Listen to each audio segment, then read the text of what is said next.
Since the end of the 14th century, Sweden had been a part of the Kalmar Union with Denmark and Norway. The Danish dominance in this union occasionally led to uprisings in Sweden.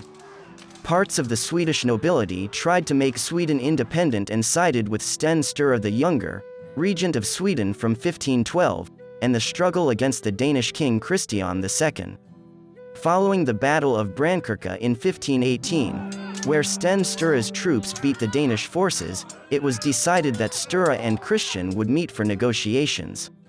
To guarantee the safety of the king, the Swedish side sent 6 men as hostages to be kept by the Danes for as long as the negotiations lasted.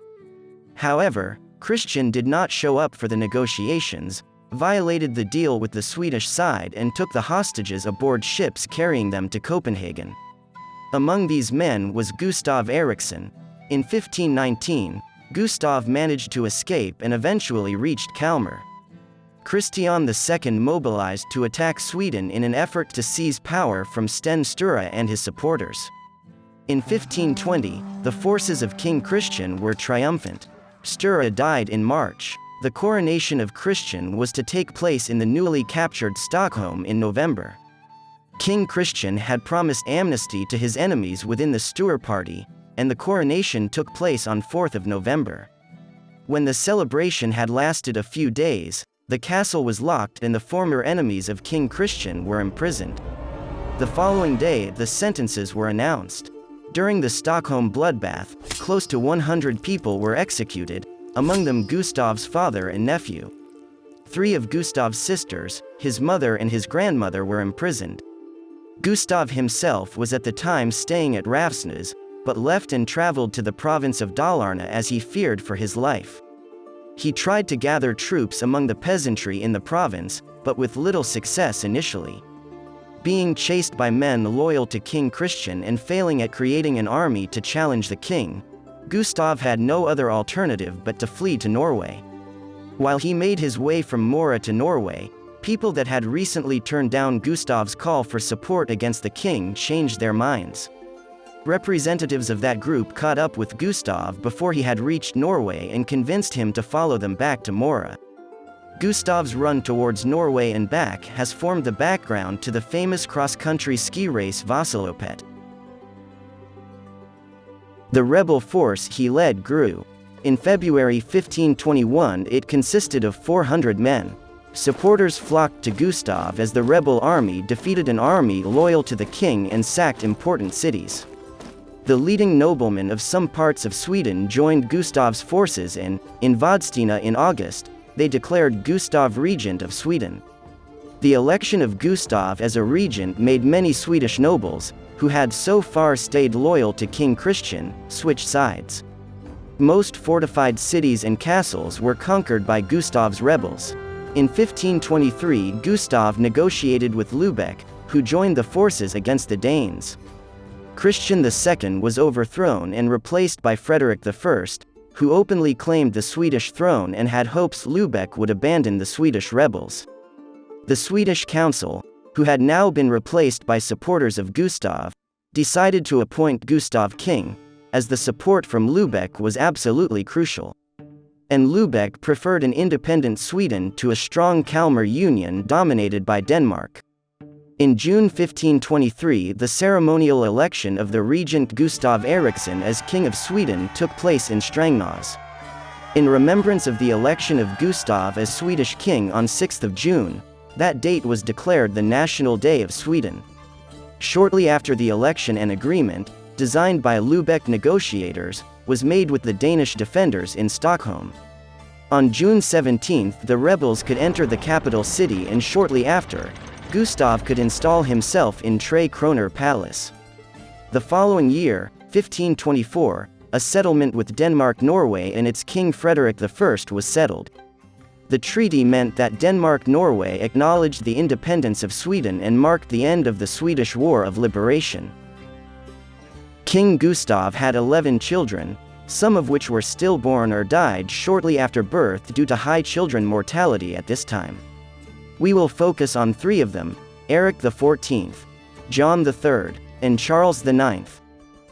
King Gustav died on the 29th of September 1560.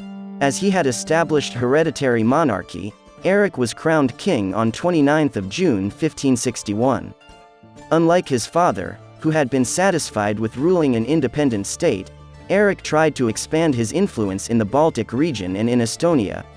Most of Eric XIV's reign was then dominated by the Livonian War and the Scandinavian 7 Years' War against Denmark-Norway between 1563 and 1570. From 1563 onwards, his insanity became pronounced. He started to get suspicious of everyone and everything around him, and suspected enemies around every corner. 1567 would be his worst year. He threw his brother John and his wife in prison for 4 years, but in a totally confused state released them, not sure of who was king. He also killed a dignitary nobility in an outburst of rage and executed a handful more, the so-called Sturm murders. After that, he spent the following days wandering about the woods on his own. He was found, dressed as a peasant and still in mental disorder. His allies started to turn their backs. But his brothers, John and Charles, had other plans. During the summer 1568, he married his concubine, Karen, a former milkmaid. The nobility was boiling. He was in no way capable of leading the country. John and Charles did not attend the wedding. They had more important things to tend to. A few days after Eric's wedding, Charles captured Vadstena Castle. The brothers were now working in full effect to overthrow their brother, the king. They got support from the whole country. In September 1568, Charles entered Stockholm and King Eric was imprisoned. The following day a new king was announced, John III. John was concerned about his position as king as long as Eric was alive, as he was still popular, especially in southern Sweden. The fear of a possible liberation of the imprisoned king worried him to the point that in 1571, he ordered the guards to murder the captured king if there were any suspicion of an attempt to liberate him. It is possible that this is how Eric died in 1577, after 8 years in different prisons. John had his first son, Sigismund, in 1566 with his first wife Catherine Jagiellonica of Poland. She was the sister of King Sigismund II Augustus of Poland. It should be said that by marrying the Polish king's sister, he was accused of treason, as Eric, who was king at that time, was at war with Poland. John also disobeyed other of King Eric's orders. This is what got him imprisoned by Eric. At the end of the 1560s, John initiated peace talks with Denmark, Norway and Lubeck to end the Scandinavian 7 Years' War. The war was concluded in 1570. During the following years he successfully fought Russia in the Livonian War, which concluded in 1583, a war that meant a Swedish reconquest of Narva. As a whole, his foreign policy was affected by his connection to Poland, of which country his son Sigismund was made king in 1587. John died in Stockholm in November 1592, and left the realm weakened by external and internal strife, and in disorder and neglect. Let's talk a bit about Charles. He married Anna Marie of Palatinate-Simmern in 1579. She would probably not learn Swedish, and for Charles, German was the most important international language and the language in which they communicated. They seemed to be happy. Charles was hot-tempered, and Anna Marie seemed to have a calming effect on his temper. A year after the wedding they had a daughter. In 1582 they had another daughter, and the following year a son. Finally he had an heir to his duchy. The little boy got sick the same year he was born, and died. This would be the start of indescribable losses for Charles and his wife. They had another daughter, but in 1585 their oldest daughter died, and just a month later her little sister. They were buried, mourned by their parents. But Charles and Anna Marie tried to have children again. They had 2 more children, a boy and a girl, but they died as well a few months old. Anna Marie got to keep 1 daughter of the 6 children she bore. The physical strain on Anna Marie's body was immense.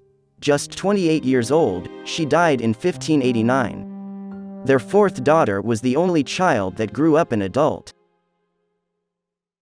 Charles married Christina of Holstein-Gottorp in 1692. King John did not attend the wedding, as he was sick after an infarct. Charles got a letter that said that John was getting worse, and he rode swiftly to Stockholm but didn't get there in time as King John died. There was no time to mourn a dead brother.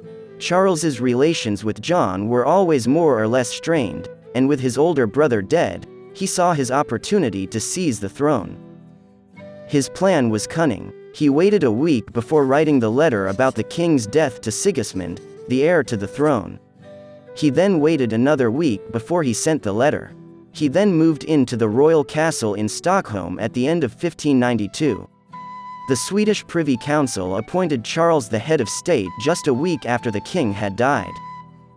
Charles used the church and made sure that Sweden was gonna continue to be a Lutheran Protestant state, which at this time was big business. Sigismund was Catholic, and there was fear among the Protestant majority in Sweden that he might re-Catholicize the land. In 1595, the Riksdag of Söderköping elected Charles regent, and his attempt to force Claes Fleming, governor of Finland, to submit to his authority, rather than to that of the king, provoked a civil war. Charles sought to increase his power and the king attempted to manage the situation by diplomacy over several years, until fed up, Sigismund got permission from the Commonwealth's legislature to pursue the matters dividing his Swedish subjects, and invaded with a mercenary army. Technically Charles was, without doubt, guilty of high treason, and the considerable minority of all classes which adhered to Sigismund on his landing in Sweden in 1598 indisputably behaved like loyal subjects. In the events that followed, despite some initial successes, Sigismund lost the crucial Battle of Stangbro, and was captured himself, as well as being forced to deliver up certain Swedish noblemen who were named traitor by Charles and then executed in the Linköping Bloodbath. With Sigismund defeated and exiled, the Riksdag named Charles as the ruler as regent. Finally, the Riksdag at Linköping, the 24th of February 1604 declared that Sigismund abdicated the Swedish throne, that Duke Charles was declared king. Charles's short reign was one of uninterrupted warfare. The hostility of Poland and the breakup of Russia involved him in overseas contests for the possession of Livonia and Ingria, the Polish-Swedish War and the Ingrian War, while his pretensions to claim Lapland brought upon him a war with Denmark-Norway in the last year of his reign. 4.5 years later Charles IX died at Nyköping, the 30th of October 1611 when he was succeeded by his 17-year-old son Gustavus Adolphus, who he had with Christina, that had participated in the wars.